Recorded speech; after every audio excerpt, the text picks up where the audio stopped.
What's going on, the homies? Jolt here from the Token Minorities, and I am back with the Week 2 battle of the last battle circuit. This week we are taking on Moxie Boosted, the coach of the Chicago Black Flock. So make sure to go check him out. He'll be linked down in the description below. Now, I do want to say, first and foremost, I apologize for the lack of a team builder this week. I just didn't really have the time to put it together. But anyway, I'll just very briefly go through the team before the battle starts. Feel free to hop over this section of the video if you would like to, just to see the battle itself. But just very briefly, the matchup here, my opponent had access to Heatran, Tapu Bulu, Chansey, Kommo-o, Tentacruel, Zygarde 10, Golisopod, Mightyena, Raichu, Alola, Rotom Fan, and Mega Banette. So he has a lot of kind of underrated threats, I think is the best way to put it. He doesn't really have any mons that are, really stand out. But they for whatever reason seem to match up kind of annoyingly well against most of my team, most notably my Momentum Core that I otherwise would have liked to have brought this game, the Mega Beedrill, the Rotom Wash. But as you can see at the team preview here, I opted not to bring either of those in this matchup. The Zygarde 10 was the biggest turnoff, I think, to me running the Rotom Wash in this matchup, just because I can burn it, sure, but even so, he has Cleric options on his team, as I kind of expected that Chansey to come in this matchup, because he did bring it last week in his week 1 game, and that would obviously deal with any burn I could put on the Zygarde 10. And Zygarde 10 is just really annoying for me to switch into unless I bring my Tangela, which I obviously opted to bring here. So anyway, I just think some of his mons really matched up annoyingly well against my team and kept my offense in check pretty well. Like the Bulu Kommo-o is pretty nice against the Zygarde, and the Mega Banette, even the Tapu Bulu, and the Golisopod are all really solid, and Heatran are all really solid at keeping Mew in check too. So that combination was pretty annoying against my best mons, but as you can see, I opted to bring the Togekiss, the Cobalion, the Tangela, Alolan Persian, Mew, and the Zygarde. My Zygarde is a Lumberry Dragon Dance set with Sledge Wave, 1,000 Arrows, and the Extreme Speed, which does hit his entire team pretty hard, minus the Golisopod, which we'll just have to see how I can play around that here in this game. Then the Mew is, and the Zygarde's holding a Lumberry, I'm not sure if I already said that. The Mew is kind of similar to what I brought last week, with slight change. It does have Taunt, which would have helped me deal with the Chansey, so I am a Nasty Plot, Psychic, Taunt, Roost set, as I expected him to not bring his Mightyena in this game. That matched up pretty well against this team. Then the Alolan Persian is a Darkinium Z Parting Shot set with Foul Play, Taunt, and Parting Shot and Play Rough to help me hit the Kommo-o a little bit harder to make sure it's not able to come in and just attack my team. I would like to be able to hit that thing in the process if I can. It's also nice for the Zygarde 10 potentially. Then the Tangela, just really standard defensive set with Leech Seed, and the Cobalion is a Rocky Helmet set with Zen Headbutt, Iron Head in close combat, and Stealth Rock to help me keep rocks up against the Tentacruel.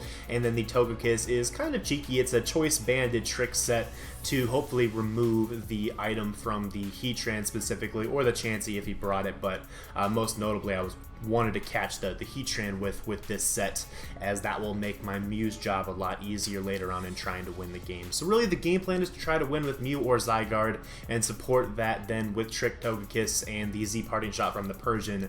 And let me tell you, Persian is so important here in this game too. Having those 2 lives basically with whatever I choose to use as my win con in this game is just, it's incredibly important in this matchup. So with that said, just a little bit of team preview based upon what I brought and what he brought. My best win con in this game I think is actually going to be the Zygarde.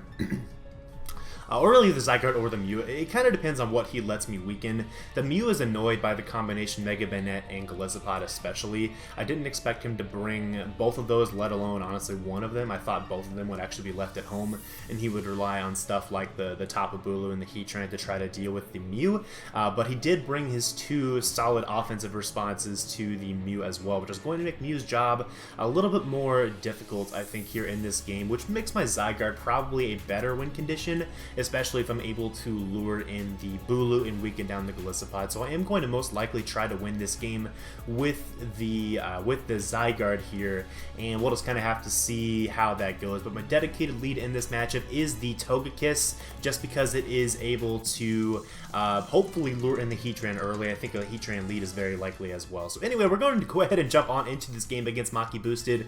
Good luck to him, of course, and make sure to check out his side of the match. And as always, thanks to Sticks for joining my team for me, and to AA Round 2420 for recording my game for me as well. Now, he decides to lead off with his Bayonet, which unfortunately does have the Frisk ability and reveals my Choice Band immediately, which is a little bit scary because that might give away to him that I am potentially a trick set, because otherwise I'd be like a Choice Banded Hustle Togekiss, and that's kind of weird. So I am just going to pull a double into my Alolan Persian and expecting him to either go for a knockoff on this turn or to pull a double into whatever his dedicated response is going to be for the Togekiss, and he does go into the Heatran immediately, which is very good knowledge to have. That means later on in the game I should be able to trick the Heatran my Choice Band whenever I have it in this specific situation once again. So anyways, I am just going to go for the Parting Shot, expecting him to switch out into something else as he goes into the Golisopod. I'm just going to take this as an opportunity to go ahead and get my Stealth Rock up and now, as Stealth Rock is really important here in this game, especially for wearing down stuff like this Golisopod, wearing down Heatran too. Those are the two really big ones that I want to get rocks up for. Also, rocks damage on the Tapu Bulu is really important as well to get it in range of my Zygarde Sludge Wave. But we are going to trade hazards here on this turn, which really isn't too big of a deal in my opinion. The spikes are kind of annoying. It's only really an issue if he gets multiple layers, in which case I'm going to go straight into my Togekiss now to try to prevent him from trying to get 3 layers of spikes, as he should probably switch out here against the Togekiss. So I go for the trick, and he actually stays in, which I'm not sure if that was just a really aggressive read on his part or what the deal was, but it worked out for him. I don't really agree with that play, but it worked out for him here, as he is going to stay in and take my Choice Band, which sucks. I didn't want to give this thing a Choice Band at all. I really wanted to give that to Heatran specifically if I could, and I thought Heatran was the best switch in there personally, but that's how it goes, is he does just stay in and goes for the Toxic. So good news is that this thing can't switch up moves anymore, and he's almost definitely going to switch out now into his Heatran or into his Tentacruel. So I'm going to pull a double into my Cobalion, expecting either of those two switches here on this turn, as he does pull the switch out and he goes into his Tentacruel. So this is pretty solid for me. It's going to take chip damage from the Stealth Rock, and he's probably not expecting the Zen Headbutt on this set. So I'm just going to go straight for the Zen Headbutt to get some big damage off on this, even if he doesn't flinch on this turn, which he actually ends up flinching, so I apologize for that. Even if he didn't flinch there and started going for Rapid Spin, I do have the Rocky Helmet on this Cobalion, so eventually I'm going to be able to keep my rocks up in this game. He's not able to stop that, because even if he Suicide Rapid Spins, he will not actually clear the rocks on that last turn because it will die to the Rocky Helmet. So that was the idea behind that set. Fortunately, we are going to be able to keep the rocks up here at this point in the games. He does just go into his Golisopod and absolutely slurps up that Zen Headbutt there, revealing that I think he has some pretty solid defense investment on this set, probably designed to be his Zygarde response. So I'm just going to go into my Tangela here, expected him to go for either First Impression or a Liquidation. In either case, the Tangle is going to be able to chew it up really easily. And now I'm going to pull yet another double into my Cobalion, expecting him to go into his Tentacruel. Once again here, I'm playing this early game really aggressively because I kind of have to, honestly. Just based upon what he brought, I feel like I really need to play this aggressively to have a good chance of winning this game. So I do pull that double, as now he's going to be forced to switch into Superfly, which is his Heatran, and I'm just going to go for the Zen Headbutt to get a little bit of chip damage, and we're going to miss that. So, you know, not a huge deal. It's just a Zen Headbutt. Now here, I make kind of a questionable play. I don't really expect him to be Choice Scarfed. I maybe should have scouted for that and just gone into my Zygarde, but I was so sure he was going to be more of like a defensive set to deal with a variety of mons on my team, like Togekiss and Mew specifically, but he catches me with the Choice Scarf there. I definitely should have just gone into my Zygarde, because losing my Stealth Rocker means I have to really pressure the Tentacruel to try to keep him from getting Stealth Rock off the field later on in the game. But I do go into my Zygarde. I'm just going to go straight for the DD, and if he goes into the Tapu Bulu, which he does, I'm just going to stay in and click Sludge Wave, because the Sludge Wave damage plus the Wood Hammer recoil will be able to knock him out, and I always have my Z Parting Shot Alolan Persian in the back that I should be able to heal this Zygarde back up with, and with this thing weakened and with Golisopod as weakened, or with this thing gone and Golisopod weakened as much as it is, Zygarde at full health late game should be able to win this for me. That's what I'm going for here in this matchup, as I'm just going to go straight for the Sludge Wave at this point, and as we're going to see, it's going to do a good chunk of damage to the Tapu Bulu. I'm not expecting this to be Choice Banded. That's also a big assumption I made at this point in the game, and he's not Choice Banded. I think he's probably Choice Scarfed. Most likely that was the set that I expected, just because of his general matchup against my team, as Bulu is going to go down there, which is pretty solid. Now here he's going to go into his Mega Banette. He's going to find out that I am carrying the Lumberry, which is a little bit unfortunate. I would have loved to see him try to go for a Will-O-Wisp here on my Zygarde, because I'm going to go into my Alolan Persian or into my Togekiss. One or the other either. In this case, I'm going to Togekiss actually, because I already showed that my Alolan Persian is my original switch-in, or my initial switch-in to Mega Banette, and if he is carrying the Dazzling Gleam, I could very well see him trying to go for it here on this turn to try to catch my Alolan Persian coming in. So I'm going to make that play as he just goes for the Shadow Sneak, which I think reveals to me that he probably doesn't have the Dazzling Gleam on his Mega Banette, so I'll keep that in mind here now for later in the game. As yes, we'll just go into my Togekiss here. Now I should probably just go for a recovery.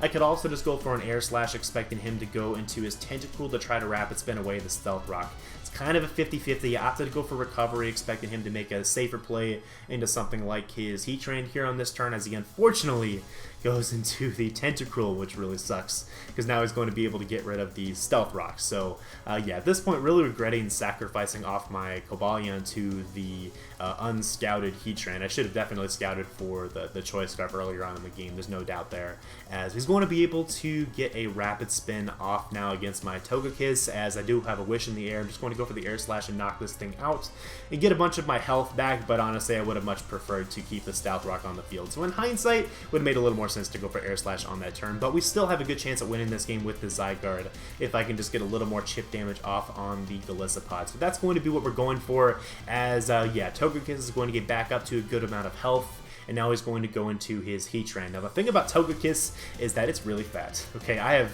pretty much, I don't think I have any special defense investment on this Togekiss. I do have HP investment, and I'm actually still able to take a Scarf Flash Cannon from this Heatran. So I'm going to stay in here, and I'm going to click Trick again to get rid of this thing's Choice Scarf, just to make it easier for my Zygarde to check it later on in the game.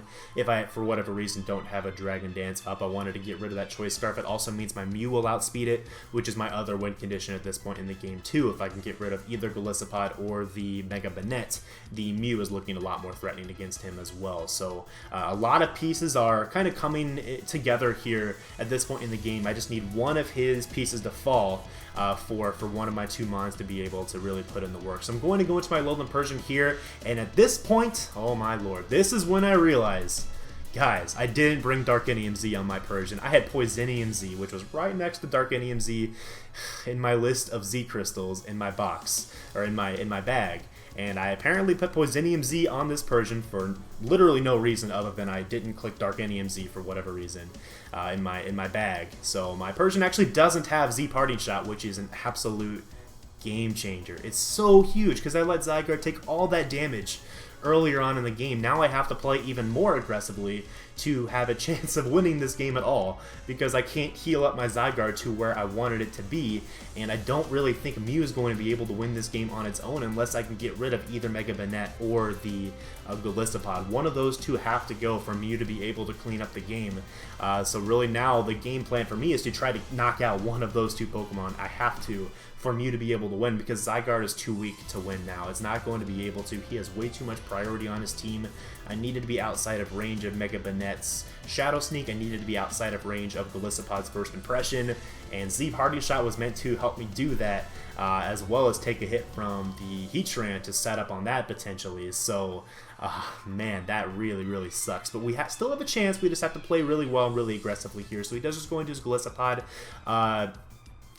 On my double into Alolan Persian, which was a really good play there on his turn, and he's going to go for the First Impression. I knew my Tangela could take the hits, and First Impression can only actually hit me once before he has to switch out, so this was a pretty free Tangela there for me, as I do have the Regenerator to recover. I also have the Leech Seed, as he brings in one of the bigger threats to my team in this Como. Unfortunately, I have to leave my Tangela in against this Como because a Dragon Dance set is so threatening against my team. Como's natural defense is really annoying for me to deal with. I was kind of alluding to that early in the video as well, I think, where this thing is just a pretty big threat. If it gets a Dragon Dance up and it has Dragon Fighting Poison coverage, it can hit my entire team really freaking hard. So I kind of have to keep my Tangela in here, just start going for HP Ices, risking something like a Weakness Policy, which I didn't think he would be. I thought he would most likely be a Z move, but he does reveal to be the Leftovers, which is pretty interesting there too. It's going to give him a little bit more survivability and yeah, really hinder the impact of my Leech Seed here. But he does just go for the Poison Jab. Now it's going to do a good chunk of damage to my Tangela, but Tangela is really freaking fat. And it's going to be able to take this hit with ease and bring the Kommo-o down to a red amount of health, especially after this this Leech Seed damage. Now here, I really wanted to preserve my Tangela to help me out against the Banette and the Golisopod, but I can't afford to let this thing get a second Dragon Dance, because if it does, it's probably going to be outside of range of my Zygarde's Extreme Speed, which means I'll lose the game straight up, so I can't make that risk, even though I really wanted to have Tangela for later in the game. It's just something I felt like I had to do here is, yeah, if he went for another Dragon Dance, I would have been done. So I go into my Zygarde here, knowing that this thing should now be in range of an Extreme Speed. Hopefully it's in range of an Extreme Speed. Actually, now thinking about that in hindsight, maybe I should have just gone straight into Zygarde, or straight into anything else for a sec and then gone Zygarde. But anyways, I'm just going to go for the Extreme Speed now on the Golisopod, and it's going to actually survive 2 of them, and I'm going to go down to a first impression. So yeah, that sucks too. Zygarde was hopefully going to be the win con, but you know, that's how it goes. But anyways, I'm going to go into my Mew now, and now knowing that the thing's not going to be able to go for a second first impression right away, I'm just going to go straight for the Nasty Plot, expecting him to go into his Kommo-o to try to sack it off. And he's going to go into Kommo-o, so I get the Nasty Plot off. And now knowing that he doesn't have any boost on his set, or doesn't have any boost currently on his Kommo-o, I'm just going to go straight for a Roost, which will get me back up to a pretty good amount of health. In fact, near max health even after his Dragon Claw damage that we'll see here in just a little bit, as the Dragon Claw is really just going to bounce off. My Mew does have a pretty good amount of defense investment this week, so yeah, as we'll see here in just a second, the Dragon Claw is going to come out and only do, what, like 57 HP of damage to my Mew, so it really does nothing, and after 2 rounds of leftovers, I'll be back pretty close to full health too. Plus, having that +2 from Nasty Plot really threatening something like the Mega Banette if it wanted to try to come in here. And anyway, so I'm just going to go straight for the Psychic and knock out the Kommo-o, as now he has an option of going either into Golisopod or into his Mega Banette. If he went to Golisopod, I probably would have stayed in here on this turn and just hoped that he wasn't max attack on his set. I didn't really calc anything, so I wasn't sure if he was going to be max attack with a Choice Band on his Golisopod, or if he was more of like a pure defensive set. I probably should have calced that stuff, but I just didn't in this game. But anyways, he is just going to go into his Mega Banette, now expecting him to go for a Shadow Sneak. I'll just go into my Alolan Persian, and again, I have to get rid of something. I have to get rid of either Golisopod or the Mega Banette for my Mew to be able to win this game. He's really maintained his 3 best responses to the Mew, I think, on his entire team for the late game, which is super annoying for how I've had to kind of play around the lack of a Z Party Shot in this matchup. But anyway, I do just go for the Party Shot as he goes into the Heatran, and then go straight back into my Mew. Now here I'm kind of pressed with a tricky decision. I could go for a maybe like a Psychic on this turn, or even Recovery. Those are both definitely decent options I could go for here on this turn. Psychic would help me chip down the Mega Banette switch into range of a +2 Psychic later on. It kind of depended on his investment on the Mega Banette, but I kind of expected Psychic to be a 3-8 KO from this range, which, you know, it's not the best for the situation I'm in. I do just go for the Nasty Plot, which, you know, in hindsight, I don't think I should have just gone straight for the Psychic anyways. I thought there was a chance he might try to leave his Heatran in to try to, like, Toxic me or burn me. He could easily run Scarf Toxic on a Heatran, so anyway, that was the reasoning behind that play, is now I'm just going to switch on out into Alolan Persian instead of trying to attack it, just because if he had the Shadow Claw and I didn't knock him out, then I lost right then and there. So yeah, it's just a really tough situation, guys, at this point in the game. So I'm going to go into my Alolan Persian now, and at this point kind of seeing how he's content with going for Shadow Stick against my Mew.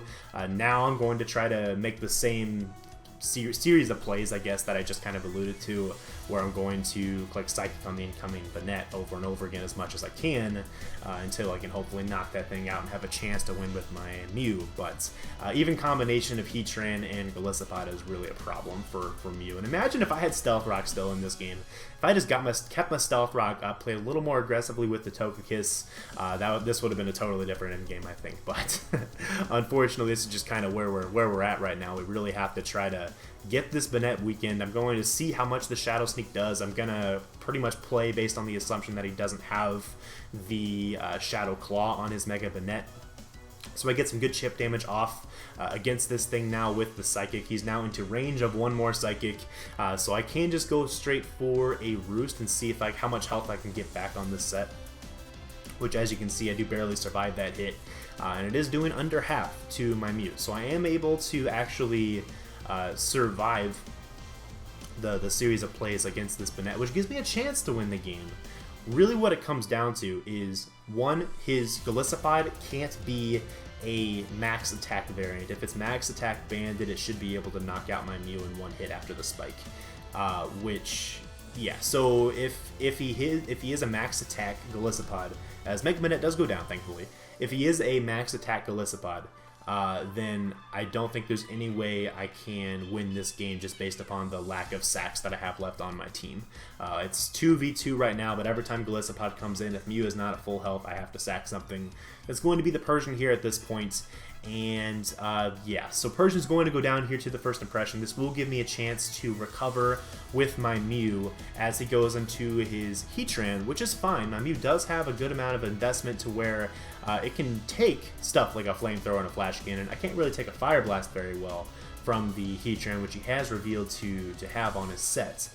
So if he does connect a bunch of Fire Blasts in a row, then I'm going to lose to that, like, for sure. But I still have a chance here. Definitely still have a chance, because if this Heatran can't 2-hit KO me, if he misses a Fire Blast, or if he doesn't get like a burn with Flamethrower or Fire Blast, or doesn't get like a special defense drop with the Flash Cannon, Mew does have a very slim chance of being able to win this game. But again, this all depends as well on the Golisopod not being a adamant max attack variant. If it's a fat, like a defensive variant, then there is a chance here. So that's what I'm going to try to play for here with this sequence of plays. But I'm just going to go ahead and kind of spoil the ending for you guys, just because this series of plays takes a long time. I'm not going to try to, you know, commentate through a bunch of the same stally tactics, Roost, Nasty Plot, Psychic, like that stuff over and over and over again, because it's really boring. It was boring to play too at this point, to be honest. So what ends up happening is, unfortunately, after a few turns of going through this process, he does land a burn with his Flamethrower, which means I can no longer try to set up on this Heatran. I'm not getting my leftovers recover anymore,